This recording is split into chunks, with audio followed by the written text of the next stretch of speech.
Greetings, and welcome to A Year of Movies, a Planet Geek production. For this project, we are using the Ivan Walters reference book of 365 films to watch on the day they happened. Each day, we watch a movie associated with the date we are watching it on. And as it is the 3rd of June, we are going to be watching Jane Eyre from 2011, directed by Cary Fukunaga and starring Mia Wasikowska. So while I'm aware of the several versions of this particular story, I, until this very moment, have not seen any of those, not even knowing what the original story is about to begin with. And when it comes to the cast, not only does it star Mia Wasikowska, it also stars Michael Fassbender, Jamie Bell, Judi Dench, Sally Hawkins, Tamsin Merchant, Imogen Poots, and Sophia Ward.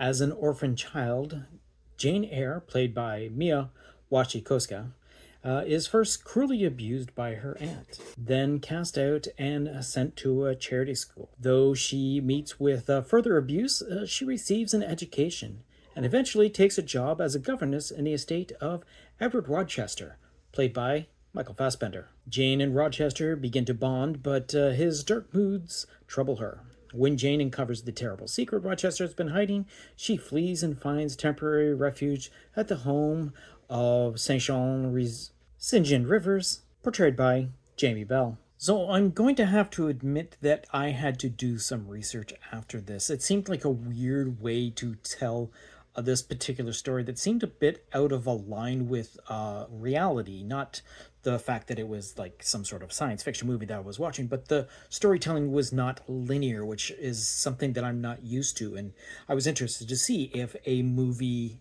based on a novel of such lineage was actually written in the fashion that I saw this movie.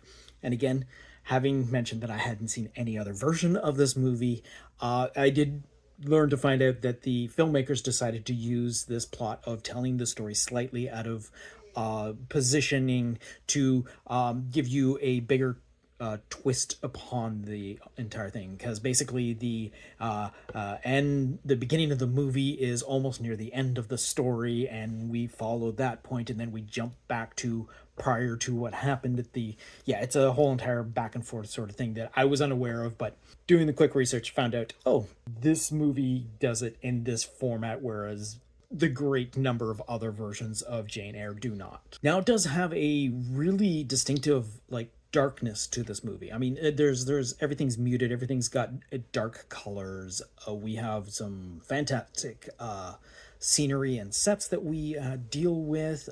We got some pretty half decent acting as well from our leads, and it's an interesting look at this again, reused several times prior as well as since 2011. There have been other versions of this story. And after a bit of an absence, Jane Eyre returns to Mr. Rochester at the Thornfield where he lives, which she finds in ruins. And that happens on June 3rd, 1847. And that is about an hour and 47 minutes into this 2-hour film. And when it came to the Academy Awards for that particular season, it ended up getting nominated for Best Costume Design. All right, on that note, we're going to wrap up this particular episode and look off into the future to see what movie we're going to be watching for June the 4th, and that is going to be The Man Who Knew Too Much from 1956. So until next time, go see a movie.